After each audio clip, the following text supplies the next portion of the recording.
everyone! Eric Watson here, freelance writer, player of games, writer of boards, recorder of videos, and tabletop role-playing aficionado. Welcome to the Monday edition of my bi-weekly behind-the-scenes DM-only live stream Crafting Icewind Dale, in which I build, write, and prepare for our next session of Rime of the Frostmaiden. If you're playing characters of Robin, Frey, Celeste, Edmund, or Thimbleweed, this video is not meant for you, but for the rest of you, welcome.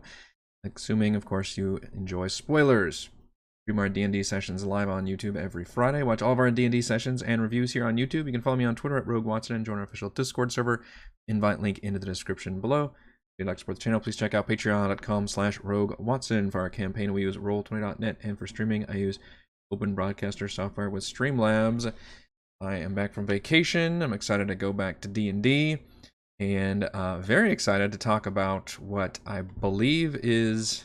I almost said it's our final location from Chapter 2. That's not true, because Revel's End is actually a location in Chapter 2. But those are the final two locations. Revel's End, I'm just turning into a main quest. This is kind of the final side quest one. But this one has been a long time coming. This is going to be the Lost Spire of Netheril that I seeded in I don't know what point in the campaign, but it was the whole... I thought it would be hopefully an interesting mystery where the Arcane Brotherhood ended up splitting up and the party ends up interacting with all these different members. And with Dazan's case, they followed his trail quite a bit, because they followed him all the way up to Mountain Climb. He had been long gone by then. And then they caught wind of him in East Haven, where he was apparently executed right when they arrived, but it was also very mysterious circumstances. And then they got a journal that led them to this location that they only finally are decided to go to now, because we kind of entered like an open world part of the campaign, and I think by going to Lost Spire and then finally to Revel's End, which again is the main quest, we'll be basically exiting that portion of the campaign and pretty much doing a linear main quest from there on out, because we'll go Isle of Solstice, Grimskala, and then from there it's Caves of Hunger and Etherin, and we're outie. But those are all major locations with a lot of stuff going on. So it'll be less about hopping to all these individual kind of bite-sized adventure locations and more longer stuff, which I think the longer stuff is going to be a lot easier for me to balance at these higher levels, while meanwhile I'm kind of struggling to try and balance some of the ones like the Jarlmoot and the one we just did, the Goliaths, and now this one, to try and balance a single adventuring day into one of these very, very tiny adventuring locations, which normally isn't that hard for lower levels, but at this point I think my players are going to hit level 10 at the start of this coming session, so I've got to fit a level 10's worth of dungeoning, adventuring into this one location, which I'm going to need your help for that because that's going to be a lot of really hard stuff. And not to say that some locations can just be easier than others, that's perfectly fine. And we did just come off a very big hopefully very fun boss battle with the Remoraz, and I think all of that went down pretty fun. Thankfully got to hit a few times, because that would have been a bummer if Creature had never hit anybody. But this one will be a little more mysterious, a little more investigative, and hopefully have some cool horror moments, but I also need to scale up the threat level. So the Lost Spire is one of the cooler locations in Chapter 2, because I think it does a great job of introducing or teasing and foreshadowing Etherin, the final location of the game. It's actually a piece of the lost city that broke off. Well, it crashed to the ground, and it broke, and then because it's this really crazy looking, almost like a sword-shaped tower, it fell and embedded itself in the ground upside down. So the whole dungeon is this upside down tower, where literally every room is like upside down entrance, upside down library, upside down workshop. Like, all right, we get it. But I think it does a cool job of not only having this upside down dungeon, which I can hopefully just, there's no way to really convey that very well in Roll20 other than, make it look really cool, where it's like you're walking on the ceiling, there's all this shit, has crashed to the ground, or maybe it's been bolted or something. The other thing is that I'm using the concept that is here in the book, which was Dazan has found this device that can clone, let's see, the upside down rune chamber, is this the one? That can turn a simulacrum into a real person, although it's very, very tricky to be able to do that. There's a whole D100 table you have to roll on. It's kind of a bananas thing to be able to do, because what's in the book is that the real Dazan did die in East Haven, and the Simulacrum was left behind, and the Simulacrum can become a real boy. I thought that was all kind of dumb and stupid. So, but I like the idea of the cloning thing. That maybe this ancient peoples had this technology, and maybe it was part of the way they made their Magian. They've got these kind of construct people that they used as indentured servants, essentially. So maybe that's how they created them. And Dazan is, of course, it's the classic messing with some ancient, powerful technology or magic that you don't quite understand. And he's gotten himself into a bit of trouble, which is that he has cloned himself maybe several times as a result. And each time the clones become more degenerative, both in mental capacity and then eventually in physical features, where they almost become like mutants. And that is where I got the idea for maybe scaling up this adventure, is that a lot of the enemies and stuff that you face here are mutant versions of Dazan, hopefully using clever stat blocks like maybe a gibbering mouther and stuff. And then maybe the final boss can be this huge, like, you know, nasty amalgamation of like several clones who literally got like stuck together and made this like corpulent blob, horrifying fleshy creature is kind of what I'm thinking of. So maybe there's some stat blocks I can look at copying from those. Yeah, I think we've referenced multiplicity several times, Stan. I appreciate it. By the way, shout out Nate, Hydrus, Morgan, Stan, Sylvan Fox, Grant. Yes. Multiplicity, but with a little more horror, with a little bit of dose of, you know, like The Thing and oh, I don't know, what's the Society? Was that where there's like a bunch of fleshy people just kind of mold together and gets really gross? There was a whole genre of just like gross out horror that The Thing is probably the best example of that. Oh, The Thing is equal parts horror as well. There was a Slither, I think, was a more recent version of that, where body horror, I guess, is the genre maybe. That's where I'm going for this. I've had to inject a lot of different horror elements, because if there's one thing Rime really drops the ball on, I remember them saying that supposedly Rime was going to be this horror campaign is in the frozen north. And while there are a few fun references here and there, like the Cold Light Walker, you know, references The Thing, but for the most part, it's not that scary. It's pretty much classic D&D stuff. Like D&D can get, you know, pretty scary at times. There's a lot of scary monsters, but really like horror, bleak elements, and, you know, survival things and scary stuff. There's not that much going on here. I guess maybe like the vampire in Caves of Hunger is kind of scary, but even then, I'm going to have to scale that vampire way up, because my players would not even sweat any kind of bullets fighting that thing, even if it uses clever hit and run tactics. So, any ideas for, and I can literally probably just reskin maybe oozes and stuff too. In fact, it looks like I dropped a black pudding. So I worked on this one like a month ago or something, whenever I had like a break. I think whenever Heather was doing Forge at Fury, I was working on this module, and of course I'd forgotten a lot of the notes I made. I mean, I wrote down some stuff, but it looks like I'd thrown a black pudding in here maybe as a example. I guess Crintus is still sitting here. This is his bodyguard. I don't even know where to follow up on this, other than the fact that I've been teasing the fact that they've got this I forget the Game of Thrones character now, but the undead like bodyguard has got the full plate armor and everything. Maybe it would be more fun that they think they're gonna have to fight this guy, and you just see him like dead, like outside the door or something, that he died trying to protect his own. Or maybe he is trying to protect. Maybe I use him as a foot soldier for this corpulent thing, because his instructions was to always protect Dazan, and of course that's going haywire when there's like 40 Dazans running around. So I don't know how many there are really. All right, let's break this thing down room to room and see what we got, because when I first prepared this, I probably didn't realize my players would be level 10 either. So that also creates a little bit of a challenge to give them a little bit of a challenge. So let's scroll all the way back up. And I think this one has another weird thing. This dungeon does this so many times. When you leave the dungeon, you get accosted by some other creature. There's like 5 times this happens in the campaign, which is very weird pacing-wise. I always hated that. I think I'm comfortable just removing this one. But what I would do instead is maybe create creatures at the entrance, so that helps, you know, eat into the party's resources a little bit more. I could do maybe sentient creatures, but I feel like if I do that, the party would just don't know if there's anybody strong enough, basically, that would not surrender to the party immediately and have the party say, which, fine. I mean, I guess that's a way of handling an encounter too. I kind of like the idea of them meeting like creatures that are. What does it say? Once they begin searching uppermost levels of food and treasure, the bugbears are cold and shivering. Their growls, complaints can be heard throughout the spires. They got their bearings. Bugbear leader Breck is a thug whose allegiance can easily be bought. Breck and his gang serve anyone willing to feed them, and their loyalty can be bought with coin. You can hire them. Characters who have no interest in fighting the bugbears or hiring those muscle can pay them 10 gold each to leave the spire at once, continue on their merry way. Yeah, right. Kill them in 2 seconds. Maybe there's something more powerful than bugbears. I don't know. I don't think orcs are actually that strong either.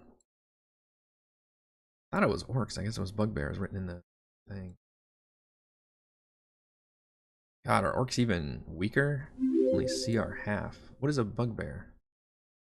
What is a bugbear? Neither bug nor bear. They're goblinoids. Bugbears are actually stronger than orcs. Okay. I don't know if I would have known that off the top of my head.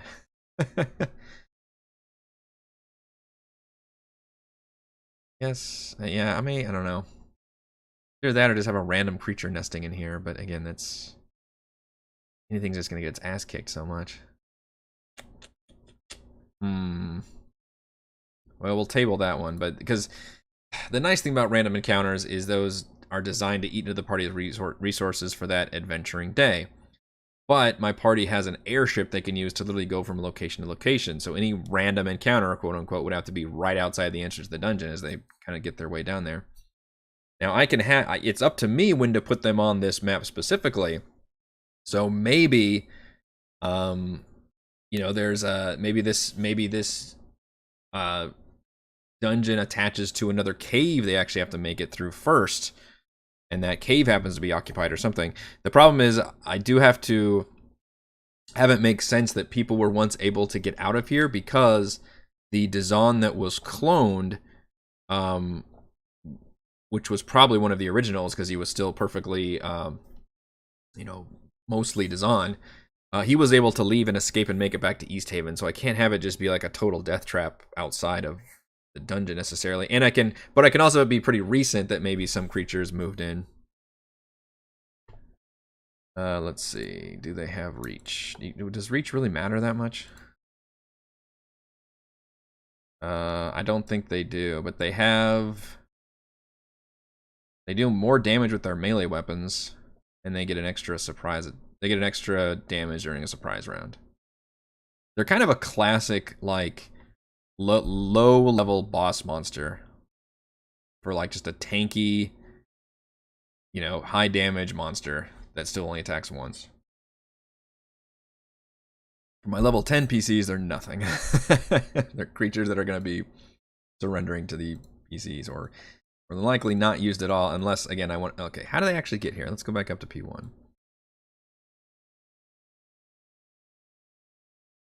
Spire was fun. Enjoy. Yeah, I'm hoping so, but again, I'm probably going to end up changing it quite a bit from its original incarnation. So, upside down entrance. There's a tunnel, but I think it doesn't even do any damage, so I could change that. Everything is upside down.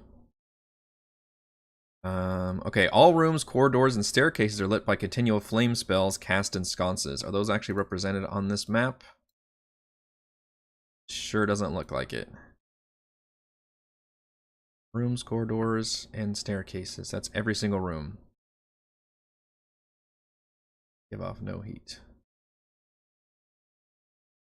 Oh, every single room is lit. I'm tempted to just give it global illumination then. I guess you could cast Dispel Magic. Still dispelled. What a cool spell.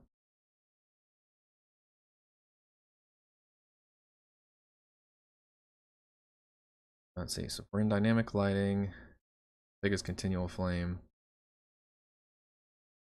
A flame equivalent in brightness to a torch. What is torch? 4020, I think.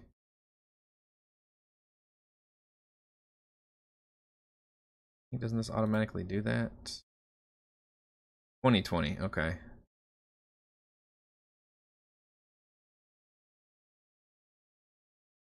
Lighting on, it is. Oh, it is have daylight mode. That's why. Okay. Yep, previously called illumination. Alright, so Roll20 was already like, yeah, like everything's already lit up. So that means if I were to put a PC on this map, let's do our first.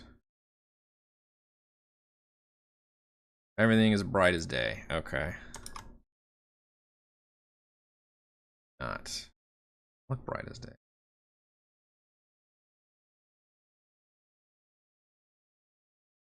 That's daylight mode, the whole page. Huh.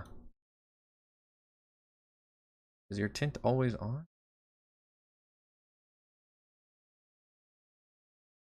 It's weird. Like you shouldn't have. Alright, let's look at somebody that doesn't have dark vision.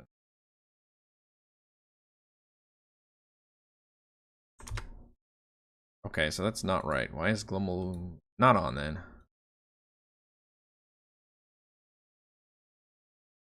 Off.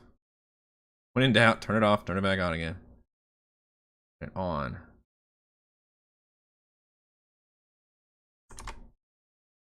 There we go. Really just had to do that. Alright, so now everything just looks normal. Okay. What a change for these PCs to encounter that.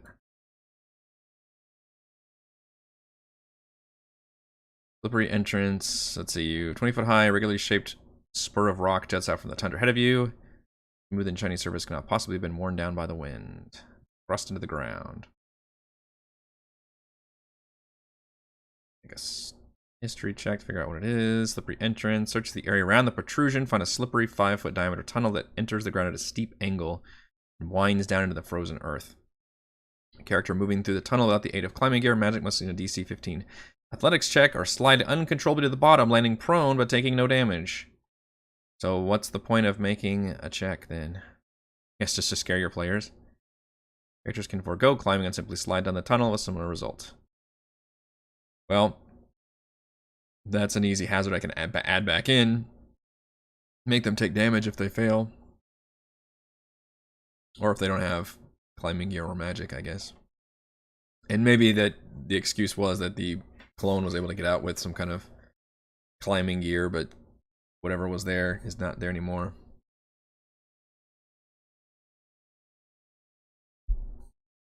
Hey, Brandon. So we can easily make them take damage on the way down from athletic. It's funny how some of those can be some of the most challenging things too, like the party, you know, hordes of monsters, no problem. Suddenly they have to like scale a wall and everybody shits themselves because they're like, oh no, my strength's not that good. How am I going to do this? I got to use this. Watch players struggle with the most mundane of environmental hazards, and yet, you know, eldritch creature with tentacles coming at him, no problem, I'm on it. Various phenomenon. Right, so illumination. All rooms west are 12 feet high with flat ceilings and floors with text otherwise. Areas must be smart to get from one to another. Tunnels. Okay, the shield. There was a shield guardian, which I wrote that out of the campaign. There was already a shield guardian to Annihilation that they used, and I had to dumb it down and then have them get rid of it at one point. I'm not definitely giving them a shield guardian here. I mean, it's a cool idea, and they did this with Tomb also, which was put the shield guardian in one location and the actual control amulet in another, so you end up unlocking this creature if you do the things.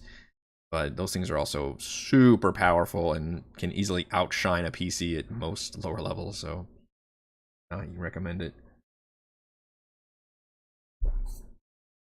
Alright, room 1. Upside down room, doors ajar, 2 identical stone statues hang down like stalactites. Statues, which merge seamlessly with the ceiling, depict a long-faced human dressed in wizard's robes clutching a staff. The statues have magical wards on them, but those protections faded long ago. Okay. Well, I could add back in the magical wards. What could I do? The thing is, whatever I do, Dizon was able to make it in here some time ago, like weeks ago, I think. And then at least one clone was able to make it out. So I do have to have that part make sense.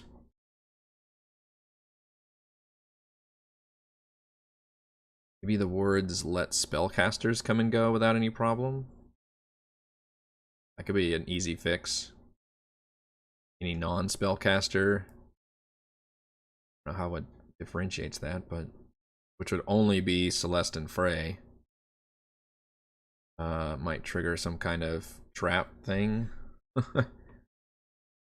Yeah, I'll put a note about magic statue wards. Although Zon clone didn't have a spell book, but he still had, I don't know, gave off an aura of magic use. So I might keep that in as a ward. Corridor. So you can't go. These are stairs, but you can't go. So instead you have to go to either 4 or 3. 3 is a library. The books have been destroyed by time and neglect. Conventions on hired to help him search the spire, removed all the books they considered valuable. Well, in my campaign, he didn't. All the adventurers died before they made it. When he found the location of the spire at the top of the mountain climb dungeon. In fact, he actually took down the last of them himself, and then he made it here, presumably by himself, him and Crintus. Do find the magical wonders of Netheril, looks a collection of interviews with Netherese archmages to discuss their stages of ancient elven magic creation of Mythalars. Okay, that's cool teasing for Ithrin. Telepathic funnel-shaped monsters of malevolent intellect that lurk in the Underdark and includes disturbing sketches of them. That'd be nice if you met those creatures later in this adventure, which you do not. Wizards in the Hall. Although I'm going to have to scale up Ithrin, so maybe I'll look into something like that. Birth of Netherese Aiming Chronicle is otherwise dull. Plotting story about the lives of 3 Netherese wizards. Okay. Are they... Can you understand these books? Wouldn't they be written in some ancient language? Is that mentioned somewhere? Like that would be a little bit of a barrier to entry. I mean, it's difficult because you want to give your players the information, but on the other hand, like maybe you have to roll a check or something, or use those abilities that are purely non-combat abilities, like what is that? Like comprehend languages.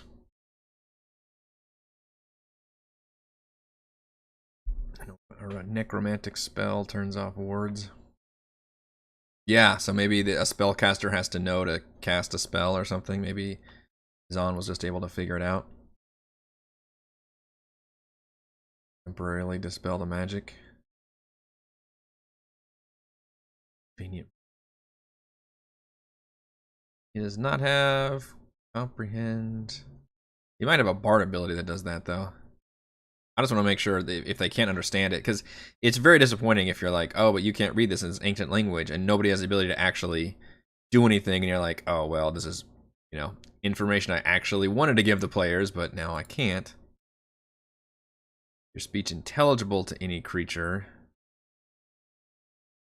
Doesn't help you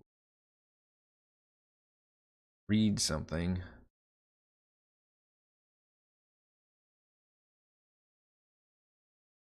Vision. Maybe the artificer does have stuff. Click on Edmund's sheet. I think I pulled off a similar thing. I forgot what does anybody remember in the bottom of Caer Denival? I forgot which players were passing through a thing, but they were exploring down a hallway, and one of them went through an area and nothing happened, and then the other one went through the area and something did happen, and I forgot what the trigger was, but I used a similar trigger trap where like it only triggered on certain people going through. I think it was anybody that didn't have Chardalyn on them, because it was the Chardalyn cult. It was triggered on that. So when I think Edmund was the first one that went through, and so he didn't trigger the trap, but then somebody else went through and did trigger it. So there's even precedent for doing that.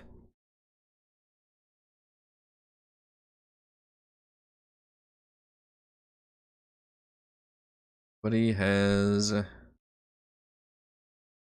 freehand languages. Whole lot of combat spells for my spellcasters, which I can't blame them too much. Yeah, excellent. Chat was on it. Idris and James. Turn into like a puzzle. I've been doing a lot of puzzles in this campaign. I feel like I've done a lot of like huge, big, like session or half session long puzzles. So I need to go easy on that. Although we haven't had one in a hot second. But yeah, maybe just they can make a check to determine that these things are scribed with, you know, and give the players a certain clue. Like you can, and maybe it's as simple as just casting Dispel Magic. Like Valravn literally has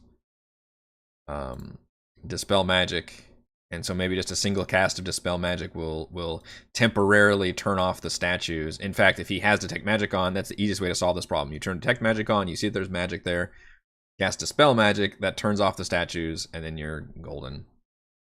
And maybe that turns them off for only a certain amount of time, and then they eventually turn back on.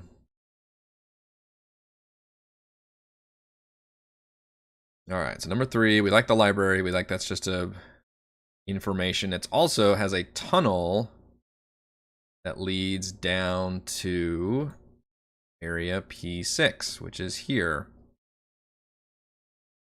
I assume this is, yeah, the tunnel that goes to 1 and then tunnel goes to 3. Okay, so that way you go up and down dungeon. Doesn't say how many floors or the size of this thing is, I don't think. All rooms and passageways are 12 feet high. Okay. Pretty tall. So you would drop a little bit down below, right? D6 damage. Workshop. Characters who search through the wreckage find an iron key that unlocks the chest in area 5. Interesting. We're gonna be really crowded in here too. Imagine if Edmund tries to squeeze like his freaking saber tooth. Like, it's not gonna happen. Like any of those big beasts or stuff they usually have is gonna be really tight confines here. What kind of creatures could I throw in here besides my mutant Dazan people? It would maybe just be random creatures that would have nested their way in here. I guess I could leave level 1 clear of creatures.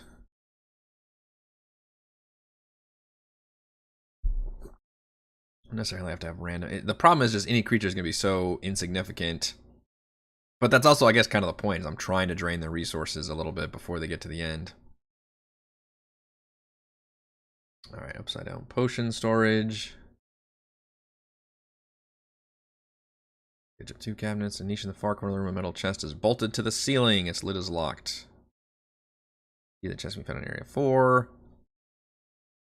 Which is almost a negligible puzzle because it just says, it does not even check for finding the key, you just find it if you bother to search. Okay, just open the upside down chest, must be careful not to let its contents fall out. Chest contains 4 potions of resistance, 1 of each. If no precautions are taken, the potions tumble out of the open chest and shatter on the floor, becoming useless. The character underneath the chest can try to catch a falling potion using a free hand. That's kind of fun. I like that idea. And everybody can like roll around and try to grab shit. But maybe some of them, like if they explode, that would do like damage or something. If the glass cuts you or something, I don't know. This potion of acid resistance is burning me. Oh, the irony. Terrible irony. Rugs of smothering, gelatinous cube. A gelatinous cube would not be found in Icewind Dale normally. But maybe it was, you're saying it was in this location already. Any creature that was originally in this location would have to survive for like 1,000 years, though. You're pretty much left with undead or constructs, which Rug of Smothering would could possibly work.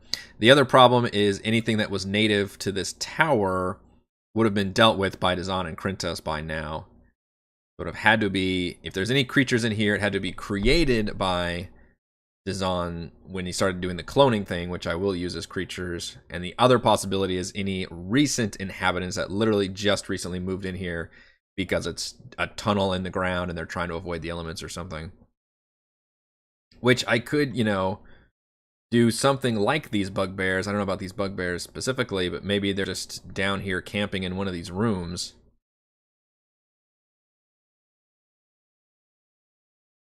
I don't know. So one is pretty simple and investigative. I can leave the wards in there on the statues. Room 3 is a library full of some interesting books where they can learn about Netherese history and stuff. 4, I feel like a workshop should have something more interesting in it. But again, Krintos might have pilfered everything. It's kind of random there would still be a key in there. Maybe there's no key. Maybe we ignore the key. The chest is locked in 5. Maybe go ahead and add a trap to the chest as well, because we just got to keep up in the difficulty here. And then in addition, it's on the ceiling, and its contents could fall out unless people make checks or have some kind of clever system. So we could probably add some kind of trap to that chest.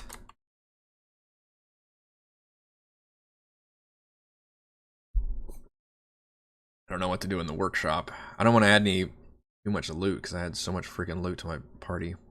And again, anything would have probably been found and pilfered by Krintos. Or by Dazan.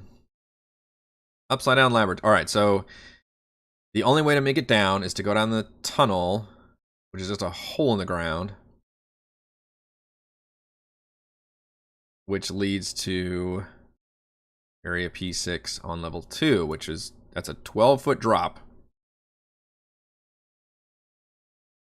So hopefully they can come up with a way of doing that. They end up in the upside down laboratory. Room contains 2 metal cages. Nearby, 2 roughly dug tunnels, 1 in the ceiling and 1 on the floor, lead to other areas. I mean, presumably they've come from the one in the ceiling. Narrow windows on the bowed outer wall afford you a glimpse of the earth in which the structure impaled itself. Doors as well. And what I was going to do is put the real Dazan, I think, in the cage, because some of the clones, or maybe it's even a question of whether he is or not, and it almost doesn't even matter anymore about where the original is, because they would be, I'm the original, it'd be a very classic like problem, and that's the big conundrum with the nature of cloning in general, the very nature of like a soul and everything. But he would probably claim to be the original, but he'd also probably have slipping sanity at this point, and I really want to roleplay that up, as this dude is very messed up, very pitiable. Even though, if the party recalls, he did very bad things. He hired an adventuring group to take him to the top of the mountain, basically got them all killed, and then literally murdered one himself in order to get this location of this area. And then the party, they don't know what to expect. And then last they heard, this guy was executed in East Haven, but then they just find him in a cage, and he's kind of a blabbering idiot. So I'm going to tease the fact that he could, say a few creepy words and, basically call everybody's on. But in terms of information, it would be pretty hard pressed to get anything out of him. And the nice thing is, I don't give a shit if the party kills him, frees him, whatever they want to do, it's up to them.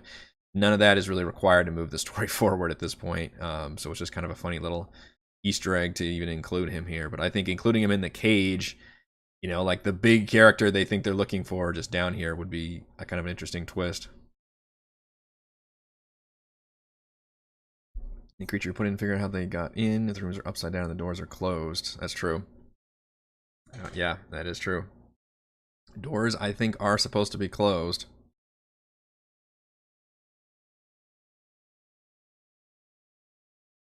But you could have a wall, somebody like a Zorn or something maybe could have tunneled in. You could have a window, like it even mentions the fact there's windows in the earth. So any creature that exists in the ground could have tunneled its way in and just started searching around, or using this place as a nesting grounds. I don't know what good, unfortunately I already just used Zorn. Although, I didn't actually use the Zorn, did I? I mentioned the Zorn, but I don't think, I don't recall if I actually, it would have been the Charlotte dig site. I don't know if I actually did use the damn thing. I don't know, and help me out with some other creatures that maybe would be kind of Zorn-like. If it's worth including for another um creature. What about Tomb Trapper? Those things go through tunnels too. No, those should be at Etherin. Those should be at Etherin specifically. There's CR10. It's like a fucking boss fight. Creepy shit. So creepy. They've got like a fleshy executioner's hood and then a giant mouth in their midsection. Just carry a big fucking hammer. Yeah, Umber Hulk could work, although I did use an Umber Hulk earlier as a pretty effective boss fight during the Shardle Dragon events. I don't necessarily have to use a new creature. I could use something they've dealt with before. And that's a way of actually saying, hey, look how far you've come. Like before, an Umber Hulk was a boss fight, and now it's just, you know, an encounter in the dungeon.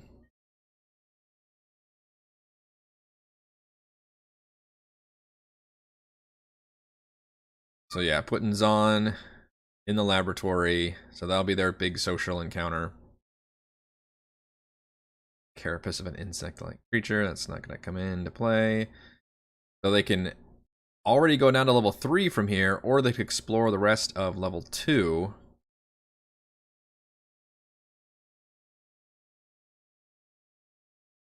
There's an apprentice study. Same wall as a window with nothing but hard-packed earth beyond it, so stuff could have maybe gotten into some of these side rooms. Yeah, oozes. Opportunistic oozes. I just don't see oozes making much sense in the Frozen North. But maybe I can make it work. I love the gelatinous cube. Black pudding I put down here as an option.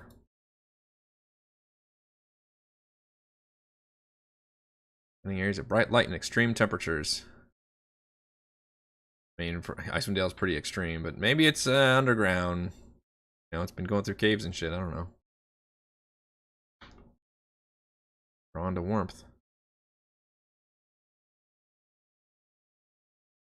Ah, I hate that corrosive thing. That sucks. It does -1 damage.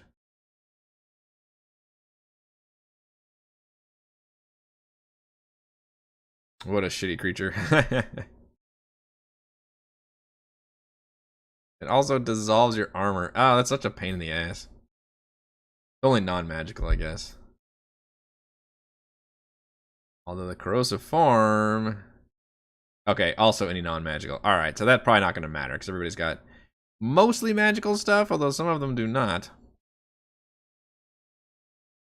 I mean, hell, they're level 10. You gotta kind of start doing that shit. AC of 7. Worse than a zombie. Psychic Gray Ooze. Let's look at oozes.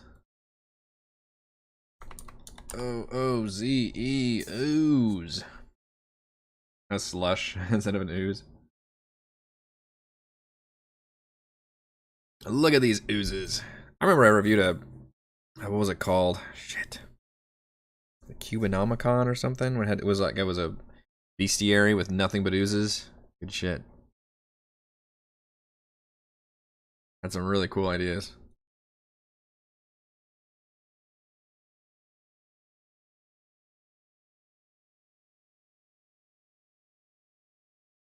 Oozes need to feed.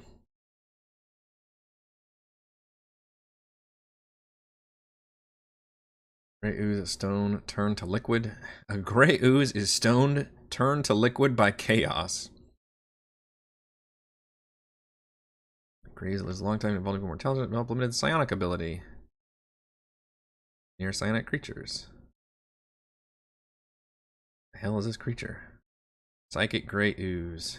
Ah, it's only a CR half though. You have to have a bunch of them.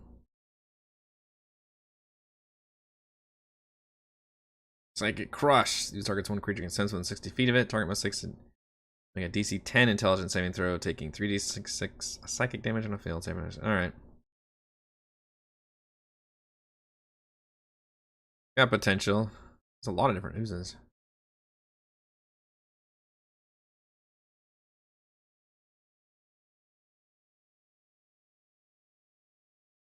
Using Shadow. This is the Creature Codex from Cobalt Beast, I think.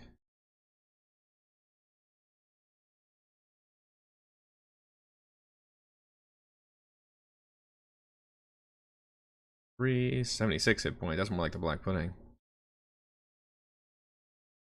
Frozen Defense. When a creature wielding a metal melee weapon hits the ooze, it takes 2d4 cold damage. That's got potential. Ooze seems kind of cool. Chemical Apprentice ooze for the lab room. Problem is, the lab room is where Don's hanging out. Doesn't make any sense why an ooze wouldn't have killed him. But I could put one up here in E7.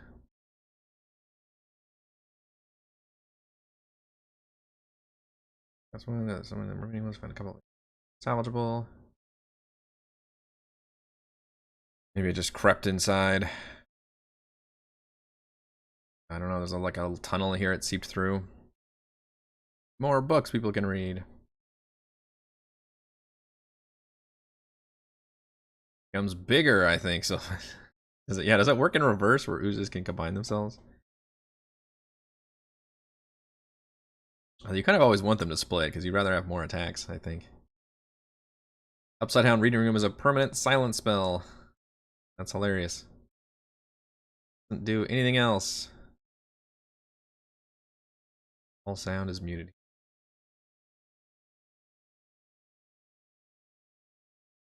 Problem is, as written, there's just nothing going on in here until you get to the end, and I gotta try to make more things happen. 9 is a collapsed stairwell that originally connected to P2, so I might as well just put rubble here versus... It's fine. Feels disappointing to open a door and realize, oh, it's dead end. Oh, there's actually partially buried in the rubble is a human skeleton. Tattered robes, remains of an apprentice who died in the crash. Characters who examine the skeleton notice one of its bony fingers is missing. A previous explorer noticed a ring on the finger, couldn't remove it, and decided to break off the whole finger instead. Where's that? A previous explorer. And then E10 is just rubble-filled stairway. Bring it impassable. The only way to traverse is to go down the next tunnel. Puts you in area 14. So right now, as written, there's no enemies whatsoever in the first 2 levels of this dungeon. That's half of it. So already I feel like I definitely need to throw more shit on there.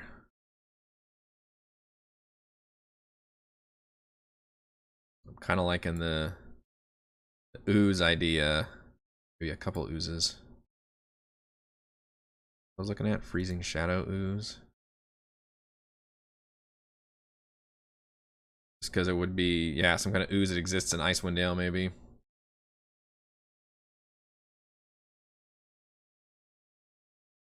But it does product or acid. And uses snuff out. It extinguishes 1 natural or magical light source within 60 feet of it. Lightest sources spell. Well, I'm not gonna. That's just kind of. I guess the idea is it could snuff out. Maybe the one room that it's in has no light. If I want to do that, I have to turn off global illumination, though. I feel so lazy about that. I have to go through and light every room manually. Unless there's a way you can do the opposite of dynamic lighting and just have a room of darkness. Maybe you could have the oozes have an aura of darkness. Would be a way to get around it, maybe.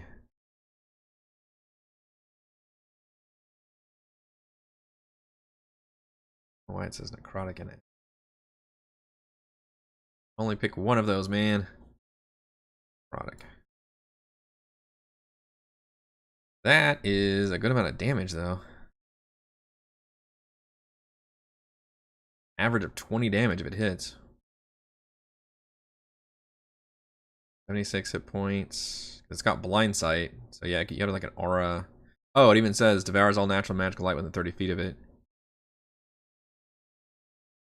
Yeah, so you could just have an aura of 30 feet of just magical darkness. That could be pretty effective, and I'm probably doing like 2 of those. I don't know if these guys split though. I did like to use oozes way back when we did the good maid thing. I used oozes there.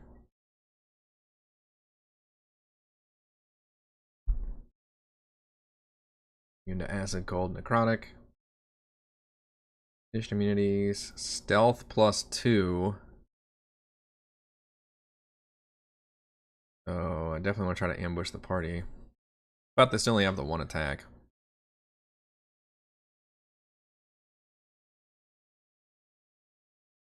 Get rid of the metal weapon thing and just say creature.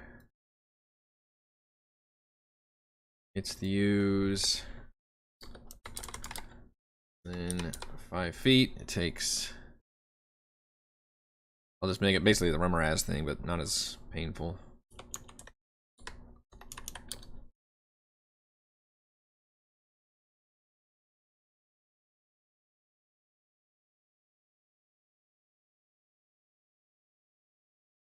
Tell me what that looks like.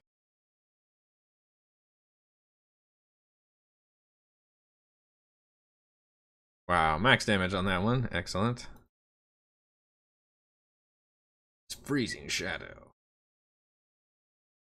Nice. Boy, wish I wouldn't have wasted all these good attack rolls. Damage rolls.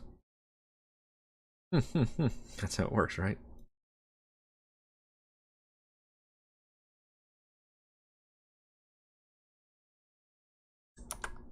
I need to add more loot, though. I was just saying I don't want to give him too much loot. But I mean, come on. You don't want to have just nothing in the dungeon. That's lame. Besides books, I mean, information's kind of fun, I guess. But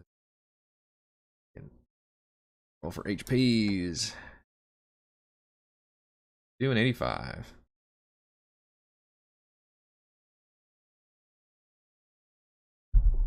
Those guys didn't have the splitting ability, though. Like a lot of oozes do. I could add it to him.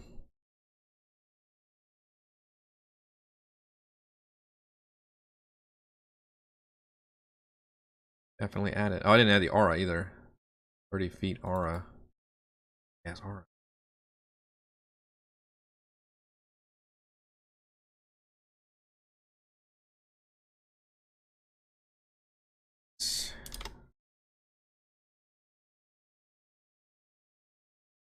Yeah, that's huge. You can't actually. Emit the opposite of light. I want to emit darkness. Can I do that? I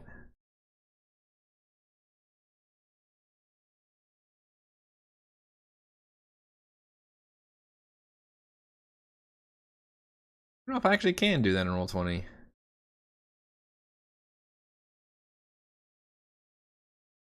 I thought the aura would be the way to go, but even the dark one come off very well.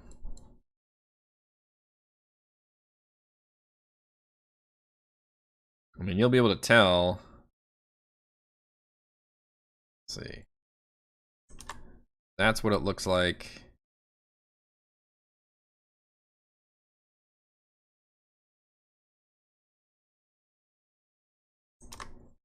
Well, maybe not. That's disappointing.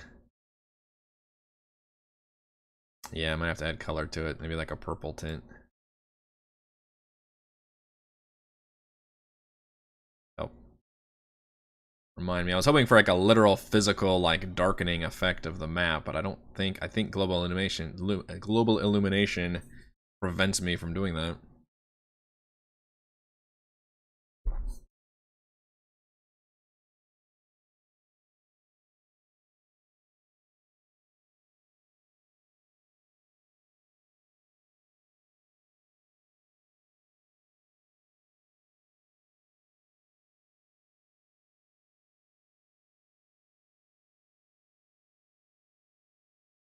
Hmm. Yeah.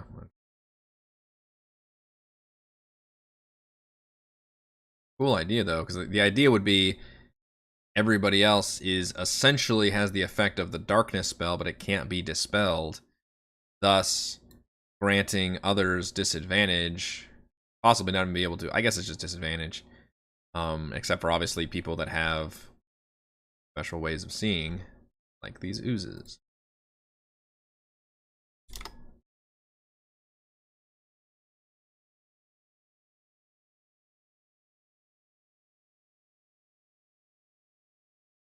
Do they have?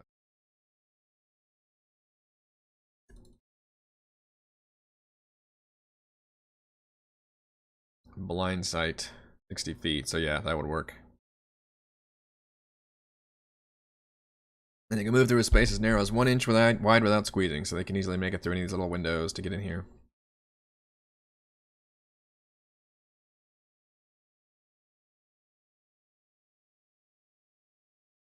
Maybe there's some spell scrolls in here. Maybe nobody's been in this room.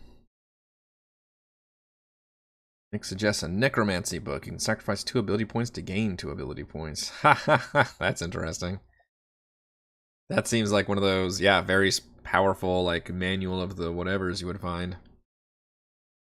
Which I love in the game mechanics. It's always like, this takes you a month to look at. And like, okay, well, that's not going to be used in the context of this adventure then. Alright, so bare minimum, we'll add some powerful freezy oozes up here with the darkness aura around them. Try to ambush the PCs, although a +2 stealth is far from a guarantee.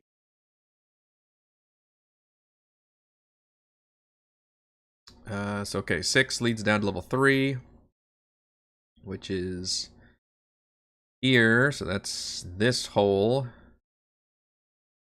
is P11. And okay, that's also a laboratory. Okay.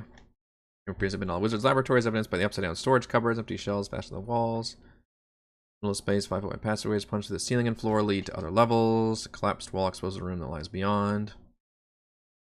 Gap in the west wall is made by members of a previous expedition, which would just be on, I guess.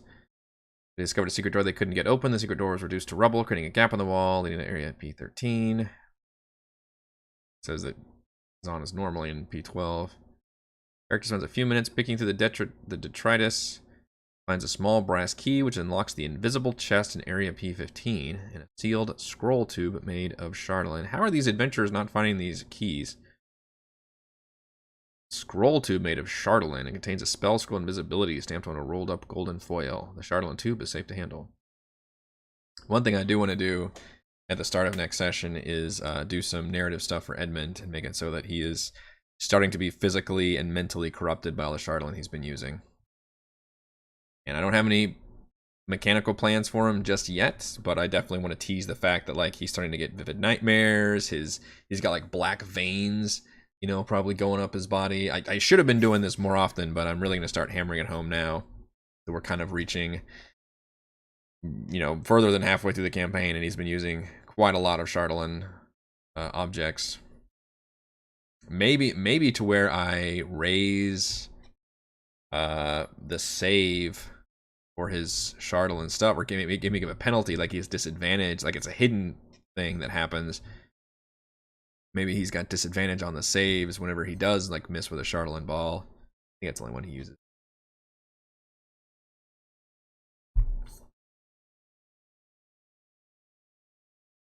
I gotta put something better in there though. If it's a sealed scroll tube made of Chardolin, means a spell scroll. How did they break down this room and not find that? Then that's in this room. It's 11. But presumably 10 is the same thing as the collapsed staircase. 12, unless they're drawn. White bodyguard or just here amidst fire from flame box. Not present. Lie on the tables, a white ring amulet chain. And it is on.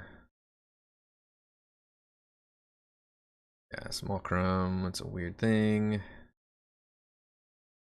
Ignoring all that. Sounds from Lexa's spellbook.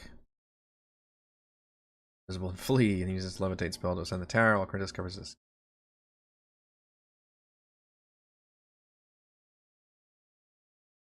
Object on the table is an amulet for a shield guardian.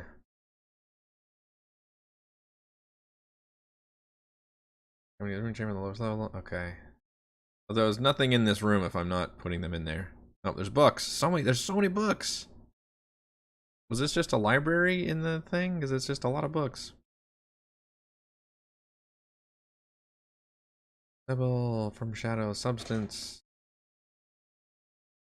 I mean, this it reminds me of playing like Elder Scrolls, you know, which props to them for like having actual books you could sit there and read. Some of them were stories, some of them were history lessons. I don't think that is particularly going to go over with my group very well. I think you can insert like one or two of these, but there's like a dozen of these fucking books. I feel like one or two of these has to be like magic fucking books that actually do something magical. But I'm not sure what wouldn't have been looted. Although maybe they were looted, but nobody, you know, the Zon and all the clones or whatever don't expect anybody to be here. So it's like, why, if I loot it, where am I going to go? Like, I'm just camping out here and living in this place as my new facility. So even though I've seen all this stuff, I'm just going to put it back on the shelf. That's fair. It is a wizard's tower and there's full of books. I guess that's pretty fair. A very stereotypical wizard.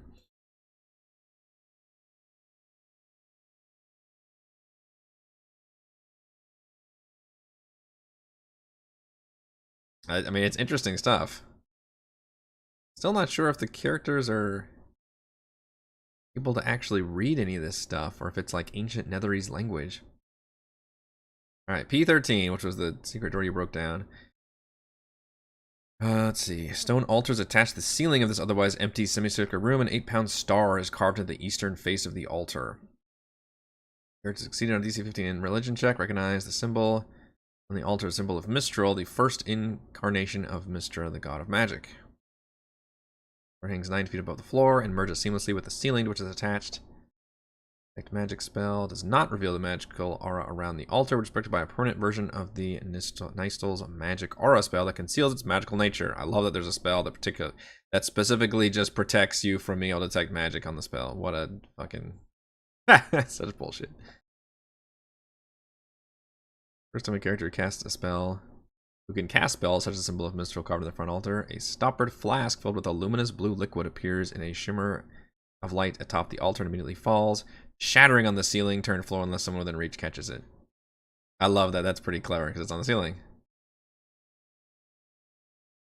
Only one such flask can be created, after which the altar becomes non-magical. A character can use an identify spell. Similar magic to determine the properties of the blue liquid in the flask. Creature drinks all of it, gains the ability to cast the minor illusion cantrip at will. Forever? Using intelligence as its spellcasting ability. Wow. Okay. Very cool for a low level, but kind of goofy for anybody else.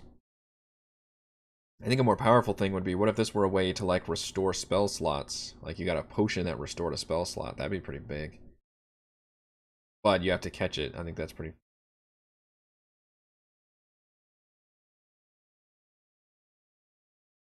I don't know if there's any enemies or danger I can put on this whole level. That's just treasure here. The part I'm stressing about is I don't want to have all of the challenge be at the very... Well, you know what I need to do is have those Dazon clones running around. That's what I need to do. I need to fill up this dungeon with those increasingly degenerate clones. Which means my problem is if we've got non-mutant versions of Dazon, how powerful would they be? Because if he's got... I guess one of them would have a spell book. Is he just the mage stat block? Is that what he's supposed to be? Mage is a CR6, right? We could use different kind of mages. That's right. Mana addition. We could have him be just the mage stat block. But technically, if we're really playing by the rules, only one of them will be able to cast decent spells, because unless I rule that it clones the spell book, but it probably doesn't. Is it Terminator rules, or where they just like appear naked? I don't want a bunch of naked Zons running around. That's just weird.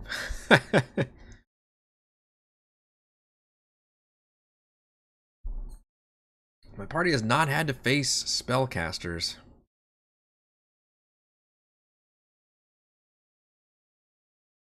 I could use some of these living spells too. Those are really sexy. I used one very early on as a boss fight, the Living Bigby's Hand. They're pretty freaking cool. Just a spell as a stat block.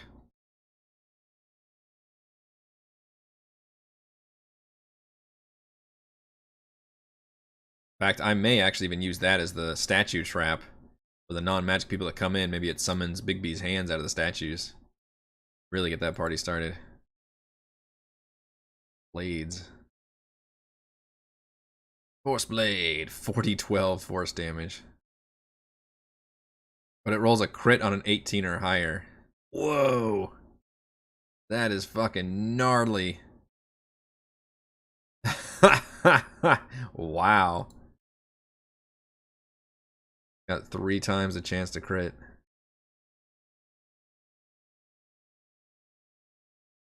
Holy shit, it can actually attack as a reaction too. My stars. Living spell makes a melee attack as a creature that starts to turn within 5 living spell. This is a fucking great stat block. I don't know if I want to use this too early. That is amazing. I'm in love with this fucking thing. It does 40-12 damage, and it can just attack as a reaction against anybody that starts its turn near it. It can move through any barrier, even a wall of magical force. Has resistance on magic, and crits on an 18, 19, or 20. Whoa!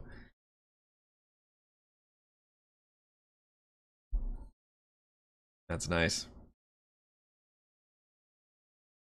This is all good ether and shit. And partly the point of this Lost Spire dungeon is to kind of tease what they're going to encounter, while also creating my own environmental storytelling through the clones. I still need to come up with good stat blocks. Obviously, I can just have multiple mages, which could be interesting. I mean, they've all got counterspell.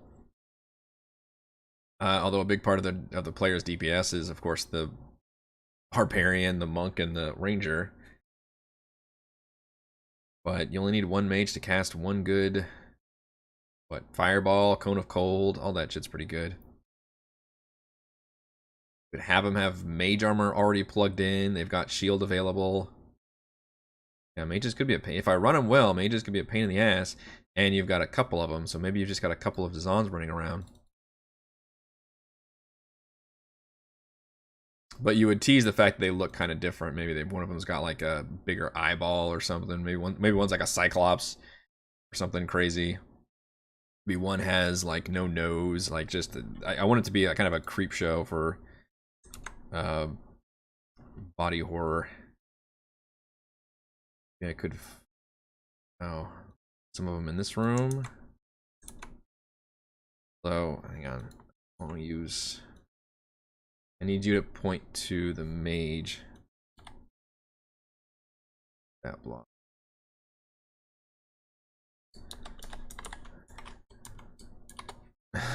Zon? Maybe? 12. I'm to just give them mage armor out of the gate, though. Why would they not have mage armor on? Let's be real. Armor would give them how much? 13 plus your dex. So it'd be 15 would be pretty solid.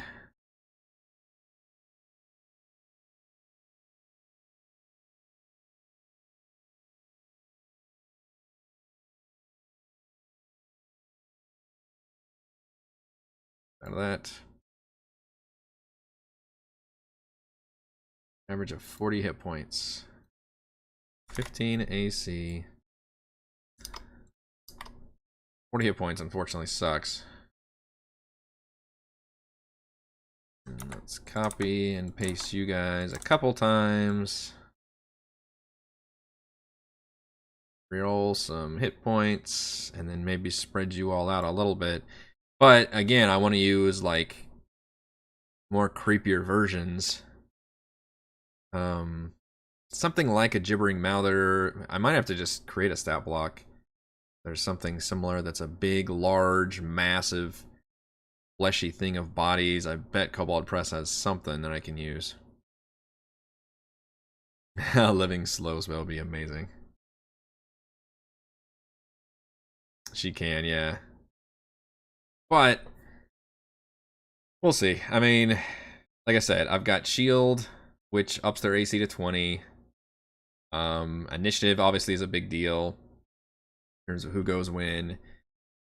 You only need these mages, a mage to survive one round, and you're just gonna go hard with your most strongest spells. So you're launching, you know, the highest level magic missile, just perforate the party, or if you want to get AoEs, you got Fireball and Cone of Cold. Crazy at people. And they would definitely be pretty hostile and deranged, I think, as well.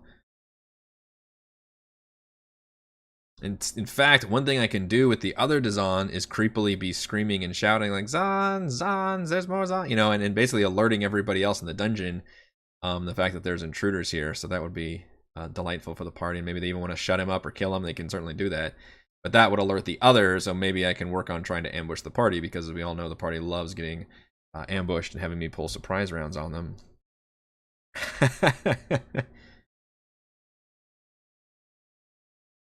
Alright, well, we have gone way beyond the time for my 1 hour crafting session, but this has been good stuff, and I plan on doing some more of it on Thursday. So I think that will do it for today's Crafting Icewind Dale. If you enjoy the content, please check out patreon.com/RogueWatson. Shouts to Platinum patrons Joe, Will, Thomas, Adam, Stan, William, I'm Loud, Brandon, Genocider, David, Eclectic, Roleplayer Roll, Christopher, Brian, William, David, and Jammin' Clams.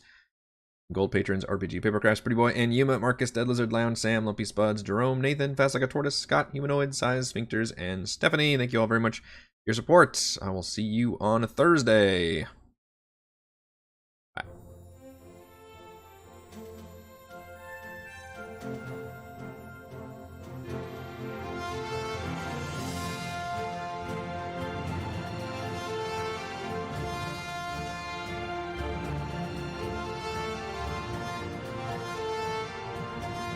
Ooh, I do like the idea of making the final one like a nasty ooze version of Zon. That's a good idea.